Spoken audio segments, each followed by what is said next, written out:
Bonjour à tous et bienvenue sur la chaîne Edios Guidance. Nous nous retrouvons pour la guidance générale du mois de janvier des taureaux et je voulais tout d'abord vous souhaiter une excellente année 2025. J'espère qu'elle vous rendra heureux cette année et qu'elle verra vos réalisations aboutir. En tout cas, je vous souhaite à tous et à toutes une excellente année 2025. Je vais vous laisser visionner votre tirage qui nous montre que vous êtes dès le mois de janvier, dès ce début d'année, dans des préoccupations d'aller vers votre bien-être et de vous engager dans une voie qui va vous permettre de concrétiser des choses.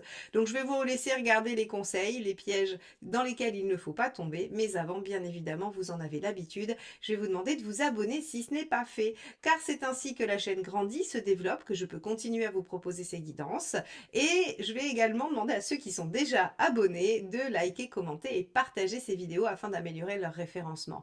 Merci infiniment à tous ceux qui soutiennent la chaîne et qui font ces petits gestes qui me permettent de continuer à faire grandir cette chaîne et à vous proposer toujours plus de contenu en espérant que ce contenu vous plaît, vous aide et vous accompagne au quotidien. Merci à tous et je vous laisse avec votre tirage.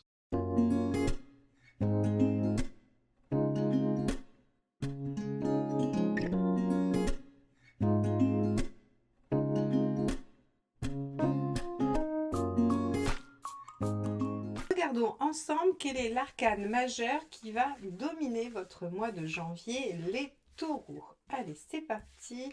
Taureau janvier 2025, quel est l'arcane majeur qui va dominer la tendance de votre mois?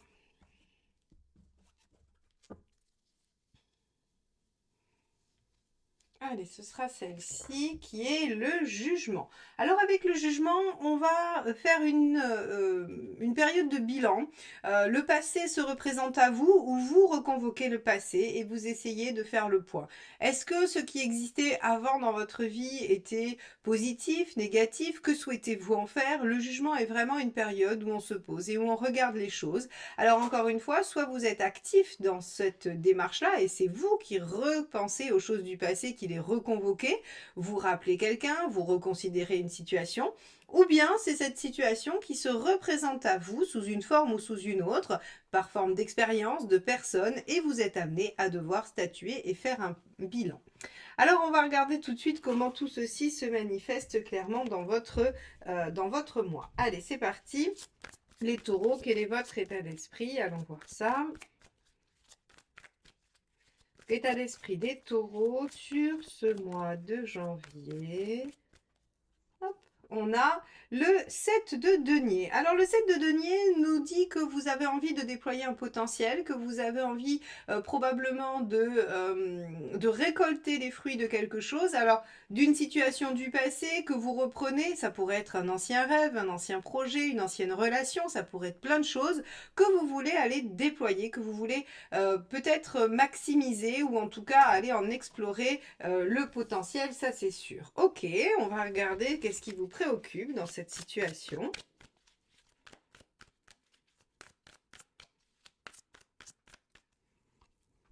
Le 4 de bâton. L'engagement ou les engagements que vous avez pris. Alors, avec un 4 de bâton, on pourrait être embêté par ce qui existe déjà ou embêté par le fait de devoir consolider des choses, de s'engager dans certaines circonstances. Alors, ici, soit vous êtes en train de devoir statuer sur une situation actuelle et vous vous demandez si c'est la bonne chose pour vous de vous engager dans cette situation et vous regardez le passé en vous disant est-ce que j'avais pas autre chose avant ou est-ce qu'il n'y avait pas une situation meilleure, hein, c'est vraiment aujourd'hui alors que je dois poser, entériner des choses, est-ce que c'est vraiment ce que je veux entériner ou est-ce qu'il y a dans mon passé quelque chose que je dois aller rechercher ou que j'ai envie d'aller rechercher?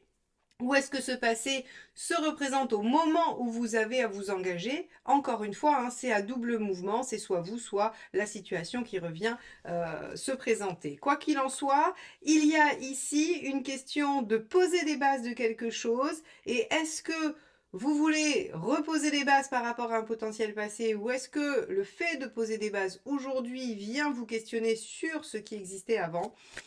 Mes chers taureaux, vous allez bien vous poser des questions sur ce mois de janvier. Vous commencez l'année sur les chapeaux de roue en vous disant mais vers quoi je vais et qu'est-ce que je vais mettre en place dans ma vie. Allez, professionnellement, on va regarder ce qui se passe. Cavalier de coupe, vous avez envie de suivre votre cœur, de réaliser des choses qui vous plaisent, qui vous enthousiasment, pour lesquelles vous avez envie de vous mobiliser tout simplement. Donc ici, on a une recherche de plaisir dans la sphère extérieure socio-professionnelle et elle est bien légitime. Vous avez envie de démarrer cette année en vous disant, allez, je vais chercher ce que j'aime dans mon travail, je vais essayer d'optimiser ça et de trouver aussi une bonne entente. Avec un cavalier de coupe, on pourrait avoir envie de bien s'entendre.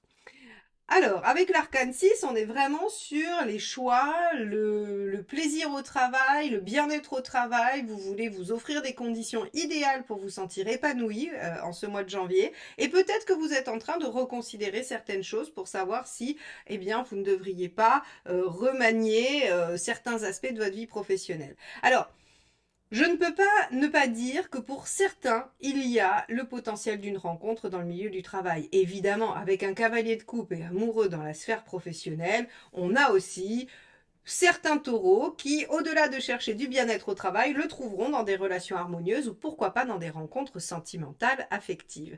Bon, vous avez envie de poser des choses agréables, saines. La sphère du travail sera un domaine assez agréable pour vous sur ce mois de janvier et on pourrait peut-être y réfléchir par rapport à des choses du passé.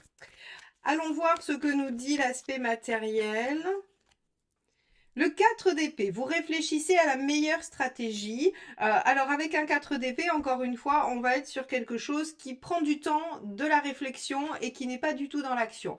Donc pour moi, sur ce mois de janvier, vous en êtes matériellement, concrètement à un bilan, à une réflexion, mais surtout pas à une action.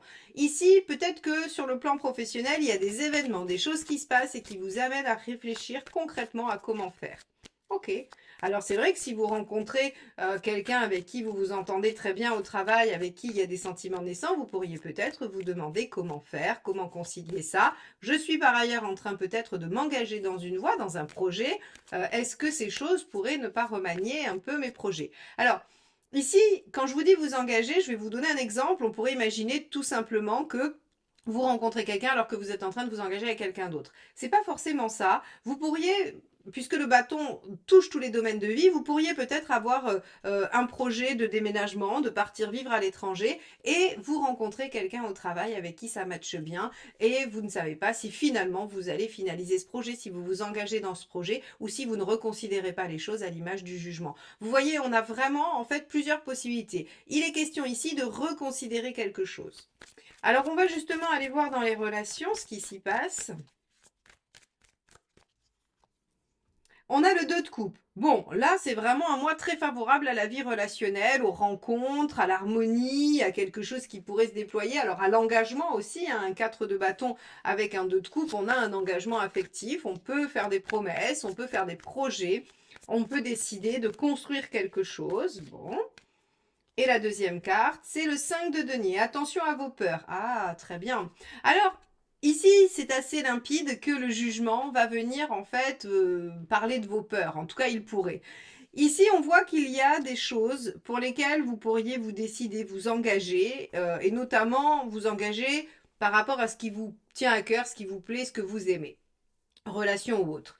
Et vous avez certaines peurs qui viennent se représenter et qui vous font soit vous tourner vers le passé et vouloir reconsidérer les choses, soit une situation passée vient vous faire activer des peurs et vous faire reconsidérer les choses. Vous voyez, on a vraiment toujours ce double mouvement possible, hein. Ça sera soit l'un soit l'autre pour chacun de vous. Bon, alors sur la sphère relationnelle, moi j'ai envie de dire que la question de l'engagement vient réveiller des peurs, la question du couple, la question du duo, la question de la relation, de la réciprocité, de l'échange. On a quand même sur le mois de janvier, les taureaux, une grosse préoccupation personnelle, affective et de bien-être, hein. Au-delà de tout le reste, on n'est pas vraiment dans des préoccupations matérielles, on est plutôt sur des questions de qu'est-ce que je veux, qu'est-ce qui me rend heureux, même dans la sphère extérieure socio-professionnelle. Allons voir où vous en êtes dans votre chemin de vie. 6 d'épée, vous êtes en transition, vous êtes en train d'opérer des changements, des modifications, vous êtes en train de passer d'une situation à une autre, ou en tout cas, il vous est demandé de passer d'une situation à une autre. Alors oui, ça pourrait passer par l'engagement, ça pourrait passer par une rencontre, ou par le fait de réfléchir à une stratégie de développement d'un potentiel, à l'image du 7 de denier évidemment. Et le jugement vous demande un bilan pour savoir finalement vers quoi vous voulez aller. Ok, donc vous êtes en mouvement et vous devez continuer à aller vers ce qui vous rend le plus heureux, cavalier de coupe, bien évidemment. Quel est le conseil? L'étoile. Suivez les signes du destin, suivez les signes de l'univers, ayez confiance en vous, rêvez, continuez à rêver, à espérer, puisque l'étoile, c'est quand même la carte qui vous invite à rester optimiste par rapport à ce que vous espérez et ce que vous voulez voir advenir dans votre vie. Donc, on a vraiment ici dans le conseil quelque chose qui vous dit, les taureaux, restez confiant dans votre situation, écoutez votre intuition aussi, hein, et peu importe finalement les signes, n'essayez pas de vous dire quel est le message. Dites-vous comment je comprends le message. Et ça sera beaucoup plus juste parce que l'étoile vous demande de suivre votre instinct par rapport aux signes qu'elle vous envoie. Vous aurez la bonne compréhension. Ne tergiversez pas. La première idée qui vous vient est la bonne. Donc, si vous avez besoin d'être orienté, guidé et que vous demandez à l'univers de vous donner des indices, il vous les donnera et votre seule et unique première interprétation sera la bonne. Après, c'est du mental et vous n'êtes plus du tout dans l'intuition. Qu'est-ce qu'il ne faut pas faire, mes chers taureaux? Le roi de bâton. Rester arc-bouté, ne pas vouloir bouger de position, rester autoritaire et j'allais dire, manquer de capacité d'adaptation. Évidemment, puisqu'on vous demande 6 d'épée, pardon, on vous demande une transition, donc un changement doux, tranquille, maîtrisé, mais un changement quand même. Donc ici, on vous dit, bah, vous avez envie de déployer un potentiel et pour ce faire, visiblement, vous êtes préoccupé autour de quelque chose qui existe déjà ou quelque chose qui doit s'entériner, qui doit s'engager. La question de l'engagement et de fixer les choses vous inquiète parce que vous avez envie d'aller vers ce qui est le mieux pour vous. Et vous avez cette fameuse dynamique au travail où vous voulez en tout cas, allez vers ce qui vous plaît et où il y a un choix, il y a un positionnement et un engagement à prendre. Sur la sphère sentimentale, on voit qu'il y a encore une fois des enjeux de relation et des peurs liées à la relation et qu'il va falloir prendre le temps, très concrètement, 4 d'épée, d'y réfléchir. Donc, on va regarder où vous en êtes à la fin du mois, mes chers taureaux.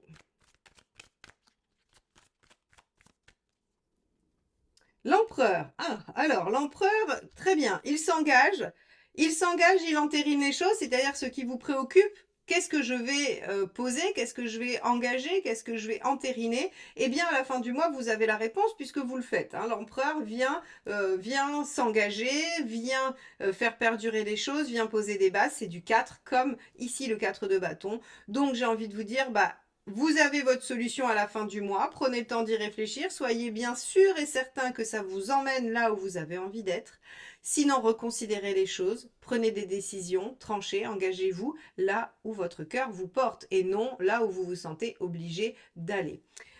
Ok, donc les taureaux, on va aller voir quel est le dernier petit message du tarot pour vous. Allez, c'est parti.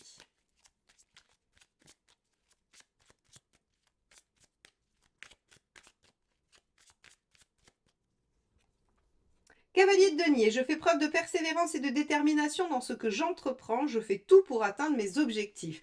Et ce cavalier de denier, je le couplerai à votre cavalier de coupe qu'il y a eu en début de tirage pour vous dire que les efforts et la persévérance que vous allez mettre en œuvre doivent être au service de ce qui vous rend heureux, de votre harmonie, de votre bien-être, puisque ici vous faites un bilan pour aller vers ça. C'est-à-dire que le bilan vous permet d'être au clair avec ce qui va aller dans ce sens et qui va vous permettre de réaliser votre plein potentiel, votre bien-être et votre épanouissement au service d'un engagement durable et pérenne. Donc, on en a fini avec Uranus, mes chers taureaux, vous allez pouvoir vous engager et pérenniser quelque chose. Donc, voilà le message du tarot pour vous pour ce mois de janvier.